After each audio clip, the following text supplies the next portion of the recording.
Hey everybody, Jim Gavigan here. Hey, just wanted to make this video about what tools I use of the trade for the mullet run. So welcome to my messy garage. It's kind of a disaster area right now, especially my workbenches. As you can see, I've got everything laid out here.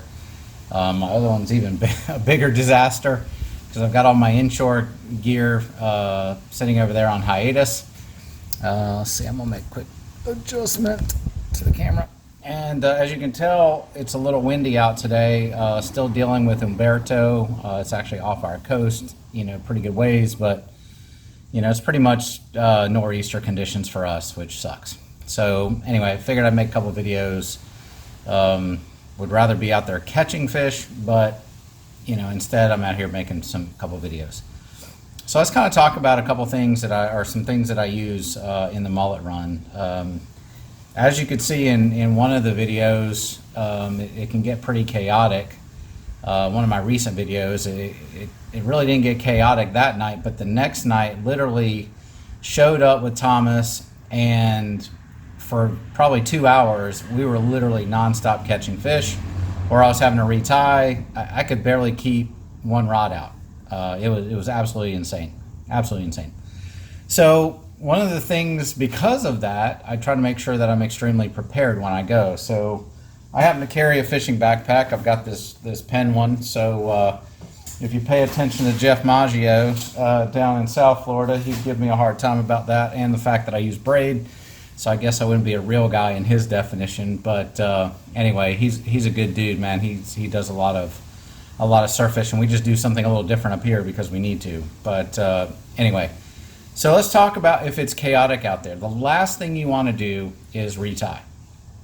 So one of the things I do is I have a bunch of things pre-rigged, ready to go. Now these right here, you can't get these anymore. These were actually on Amazon. Got them several years ago, and they've sold out of them. But instead, what I've done is I've cut a slit in the pool noodle and tucked the tuck the swivel down in there, and then wrapped around with and hooked the hook into the noodle itself. So I make sure I have plenty of stuff rigged up and ready to go. But let's talk about the mullet run setup itself. So the first thing I do is I make sure that I have one of these. Let's see, I'll see if I can't show this decently, but it's basically a sliding sinker deal here. So the line goes through here and it slides up and down the line, and then it just unclips, and then you can hook a sinker right on that. I often will put a bead in front of that. So let's see, I'll try to somewhat construct this. It's a little messy right there. So I'll have those two things. Let's see, right there. And then I'll have some kind of a clip. It really, it doesn't matter what you use. This was just something I think I found in a bulk pack. But what I typically try to do is have something I can very quickly clip together. So I will, tie off on one end, open that up. So, again, line goes through. I tie to the end right here. And then what I do from there is I will have one of these guys ready to roll, okay, on there, okay. So, and once again, sometimes I put a bead, right in between. So it just kind of varies, but that's the basic mullet run rig. What I'm really trying to do is be able to clip and unclip things very, very quickly, and tie and retie very quickly because conditions change. Now I saw the other day, Chip Brundage will actually, instead of tying a swivel on here, he'll actually do a surgeon's loop. For me, I think the swivel might be a little bit more durable, but there's lots of ways to get this done. And I highly encourage, for those of you that are surf fishermen and fish the mullet run very actively, please comment and put your rigs on there as well. So one of the main reasons why we do that is we get a lot of bite offs. So here's one that I have to re-rig, okay? Have the swivel and had a complete hook bite off. You can see that this line is extremely frayed. So it was probably bluefish or something along those lines, took it. So then a lot of times what I typically use is 40 pound. I've got a big bulk spool of trilene 40 pound big game that I use. I've had this spool for several years, but 40 pounds kind of my go-to until it gets too hairy. And then I can go to some 50 pound. I probably have some 50 pound here. Nope, that's 80. So, sometimes I'll go up to 50. Yeah, but then a lot of times I end up at 80. And so, 80, you can still get bite-offs. As you can see, this is 80 pound test. You can see the roughness of that line right there. But yeah, 80 pound, can get torn up as well. But if I think there's big tarpon or maybe some sharks around, I'm going to 80 pound. I'm going up from 40. So a lot of times what I'll do also on the 80 pound is I'll go up normally.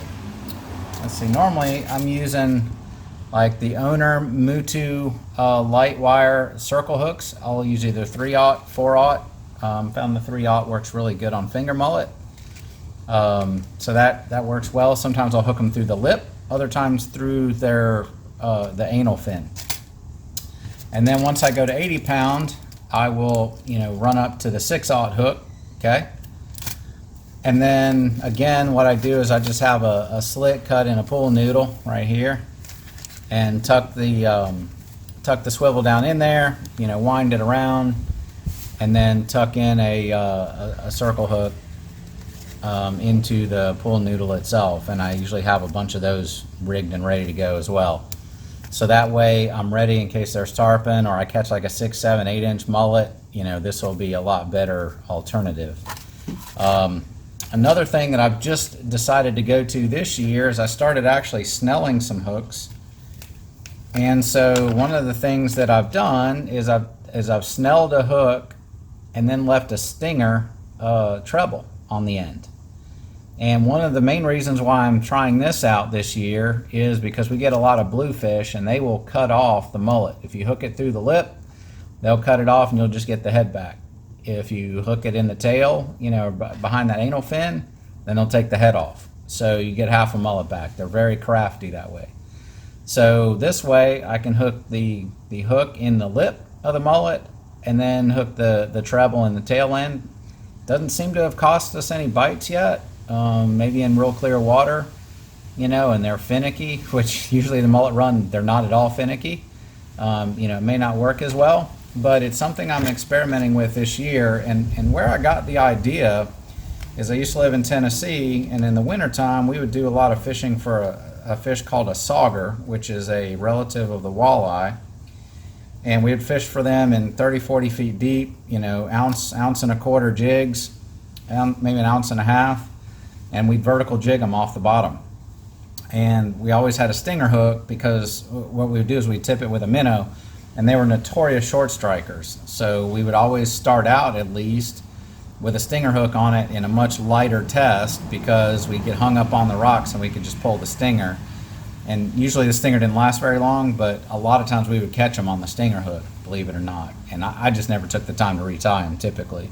But anyway, the stinger rig is something I'm looking to retry out this year. So anyway, I try to make sure that I have a good 40 or 50 leaders tied up, ready to roll, of varying sizes.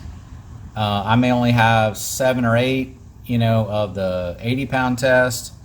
I'll probably have 40, or so of the 3/0 circle hooks and the 40 pound test. I have something, along that range. I have a bunch of them ready to roll. That's just something that I make sure that I do. I've also been experimenting this year with the Gamakatsu octopus hooks where I can snell them, just run the line straight down and do a snell hook. We'll see. I'll let you know, how it works this year.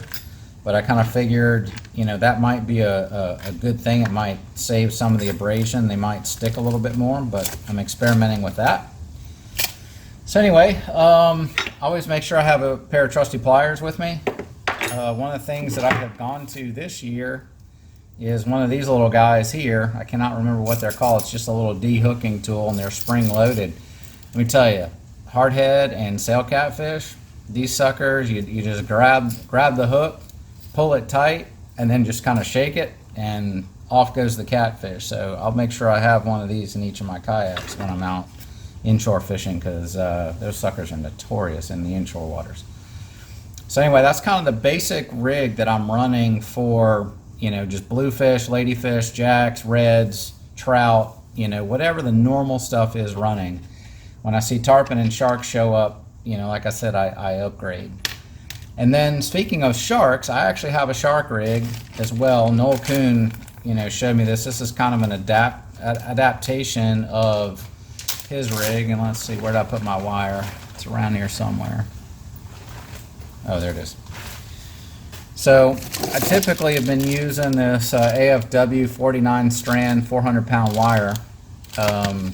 Honestly, what I would rather have is some wire that's actually covered, not bare like this one.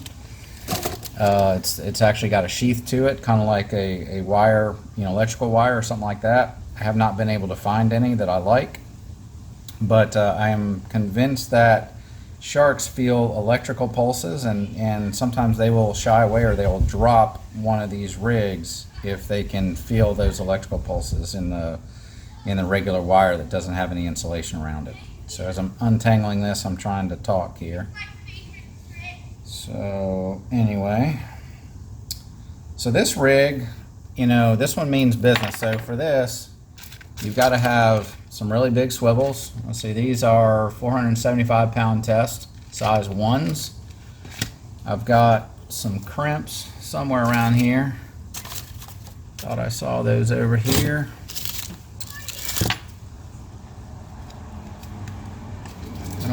Let's see, I have them somewhere around here. Like I said, I'm a little messy right now. I'm kind of messy, and anyway, I'll see if I can't find them and look while I'm talking. But you use crimps.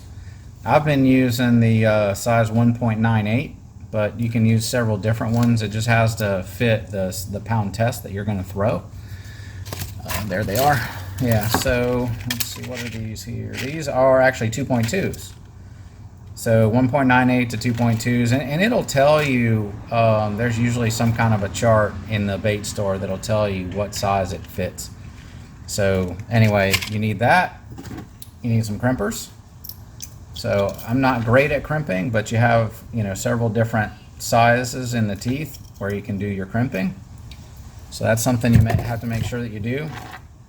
But anyway, so I've got, I just run it through each side of the crimpers and crimp it, and then try to make sure I cut the wire off or I don't cut myself. So I have, I don't know, 10 inches or so, 12 inches maybe of wire. I'll usually have somewhere between a 10-aught and a 13-aught hook.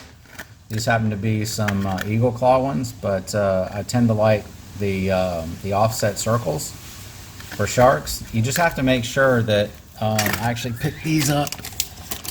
You don't want these. These are stainless steel. And the new shark rigs, at least I think they are. I'll have to test, but I have to be very careful using these, because you really can't use stainless, because really, if you have to cut one off, you need to make sure that it'll rust out and the shark can get rid of it, in a little while. You don't want stainless steel because it'll never rust. But anyway, 400-pound leader, 10 to 13 offset circle hook. Okay, big swivel. Again, run line. Now I run anywhere between 150-pound line. So I've got some 150-pound Andy leader right there. I've got some 200-pound, and I think Noel, if I recall, probably uses 300-pound.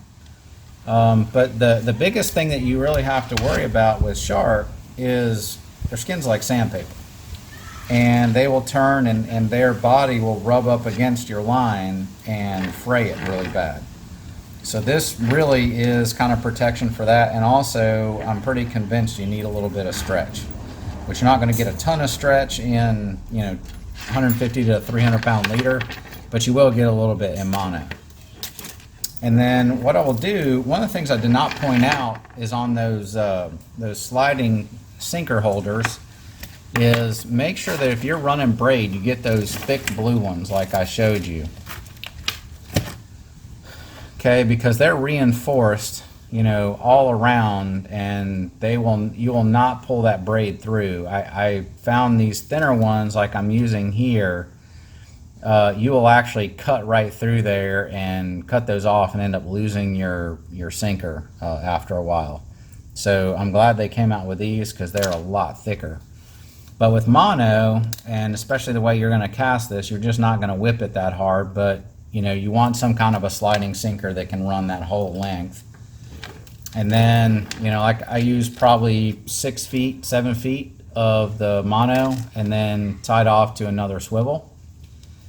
And I will definitely beef up, these little clips, like I will use a much thicker one, or actually, I don't even use one. I'll just tie directly off on this. And I'll use a clinch knot, but I'll do 2 loops and then do my clinch and back through the 2 loops. So that way I'm doubled up everywhere I go. And speaking of that, my typical, go-to, from a knot perspective is a Palomar. It's something that on, say, 40 pound, 50 pound and below, even though it'll get a little bit thick, mullet run doesn't seem to matter too much. I mean, they're gonna, it's such a frenzy. They don't even care. They're just reacting to what's out there. But Palomar to me is the strongest knot that you can tie for that weight and below. And then I found a couple other specialty ones that are for more the 80 and 100 pound test if I end up tying a knot, like for my 80 pound stuff. The last thing I want to talk about is, these are some sinkers that I typically use when fishing for pompano and whiting. They're great because they dig into the sand and they allow you to get a bend in your rod. So if the rod starts shaking, you have a bite, or if the rod stands completely up, it's picked it up and started running towards you. But that bend, that this sinker will hold in the sand and you'll get that nice bend in it, which is great most of the time. The problem is, one night I had 2 complete bite offs. Literally, they ran right through my braid and cut everything that I just showed you off. It was done. And so these things get a little expensive. These are made by Chip Brundage here locally. He's, I think, on Facebook, the Sinker Guy. You can buy him at Genung's Fish Camp. Mark Burford at Florida Surf Anglers, I believe, is still selling them. Chip sells them directly as well. If you can run him down, sometimes he's a busy guy, so he's a little tough to run down sometimes, but that's why he started selling some of the bait stores. But I'd reach out to him. These things are awesome, especially in the regular surf fishing arena. However, what I've found, the cheapest route to get out there in the mullet run, unless there's a ton of current going, which the nights you want to go cast net mullet are typically not high current nights. I just use a standard pyramid sinker. I don't get the bend in the rod, and I don't get the hook set quite as good, because to me, when a fish picks one up that's on the end of this, they're going to set their own hook. You don't even have to mess with it. But these, you need to just get up and get tight on them. They don't hook themselves quite as well on these, but literally they're a whole lot cheaper than running those. And how I carry them is, in one of these old coffee mate containers. So I'll throw all my sinkers in here and throw them down in the bottom of the backpack. So, if the current is running, or a lot of times when I'm throwing shark bait, is I'll have some cheaper Sputniks that I'll throw on there, from time to time. But yeah, typically, I'm trying to use as cheap a sinker as I can get away with this time of year in the mullet run, just because of the fact that these get expensive and we get a lot of bite offs this time of year. So anyway, I think the real lessons is come prepared, come with a lot of stuff ready to go, already ready. You do not want to spend time retying rigs while you're on the beach while it's a frenzy, because I've found times your bite window may be 30-40 minutes or maybe an hour, and if you're spending 20-30 minutes of that time retying, because you have several bite offs because it's chaotic, you're gonna lose out. So I don't do it. So when I get a bite off, man, I throw it, on my cart in that little basket, or I have an extra 5-gallon bucket ready to go. Do that. And speaking of which, let's talk a little bit about the equipment that I actually use with the buckets. So hold tight. I'm going to pause for just a minute. All right. So talking about what I use actually on the beach, I usually carry with me 2 5-gallon buckets. One of these days I'm going to get one of those big Gatorade coolers, and I'm going to drill a hole in it and have something a little bit more permanent. But right now that's what I'm doing, is I'm carrying 2 5-gallon buckets. And a lot of times I'll separate the bigger mullet and the smaller mullet in the 2 different buckets. Or if they're all the same size, I don't like to put too many mullet in one bucket, like maybe 30 or 40. And I'll put them in 2 separate buckets. Got to make sure you have an aerator. These little bubble boxes from Marine Metal Products, probably the best because they have a sealed switch. So they seem to be, the best.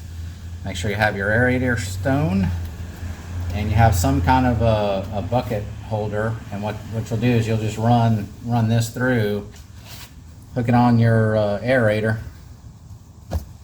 and then hang it on the side of the bucket. So, and then that way your stone can aerate the mullet. So that's definitely a must-have. So I have 2 of those. And then really an essential piece of equipment, and this is a plug for Noel Kuhn. He makes just a killer setup for your spikes. I mean, this thing is not going to go anywhere. You just put your foot on that, and you can just work it back and forth, and with your foot on there, and it'll go straight down in the sand. It's all made out of aluminum, so it's not going to rust. He's got some plastic around here where the butt of your rod holds, and then he's got some plastic here on these forks. So you just set your rod in here, butt end down there. Typically I have moved these up a little bit. He puts them a little far down for me, so I typically just drill another hole and move it because I've got a short rod as well.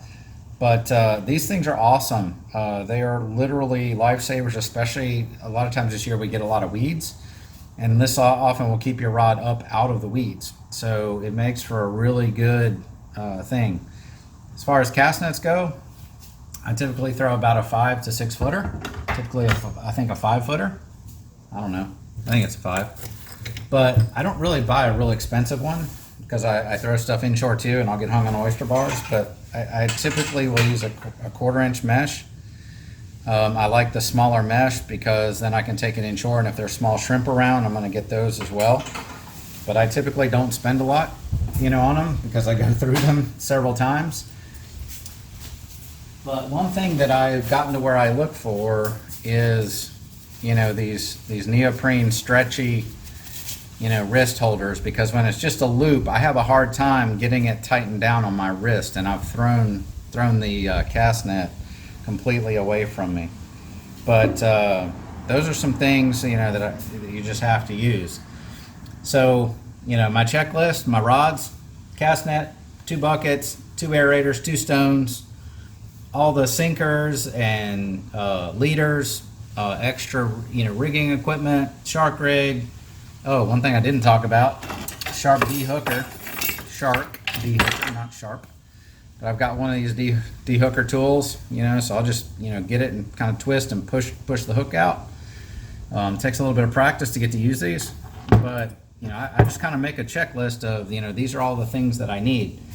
But I've gone over pretty much all the essentials, and I'd love to hear what you guys do and see what anybody else does differently, because I suspect there's a lot of people who do things slightly differently than me, and I'm always up for learning and finding a better way. This is just what's happened to work for me.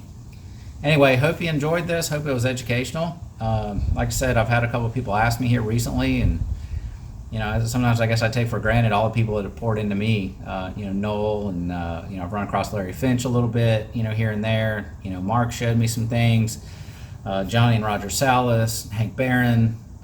There's been some unnamed people that, the guy that first showed me what the mullet run was all about. I don't even remember his name. I hadn't seen him in years. But I've learned from a lot of different people. Can't forget the Fish and Mortician, who used to be on our Florida Surfcasters forum all the time with all kinds of crazy ideas. I mean, he has some killer ones too, man. I mean, that dude, I think he sat around, he actually is a mortician, and I think he sat around embalming bodies thinking about, what he was going to do surf fishing. I mean, this guy had all kinds of ideas, but I've tried to take, what everyone has poured into me and I want to make sure that I'm passing it on to other people who are just getting into the sport. Just took JD Williams out for the first time a few weeks ago, and he's absolutely hooked, no pun intended, but he's absolutely hooked. So part of this is for him, and ran across Hector from Pennsylvania. He and his family just moved here, and so I'm doing this for him as well. A couple people just asked, like, hey, I'm getting into this, what do I do? So hopefully this helps, and appreciate it. And the next video you'll see, I've already shot it, is some of the essential tools I use before I go surf fishing.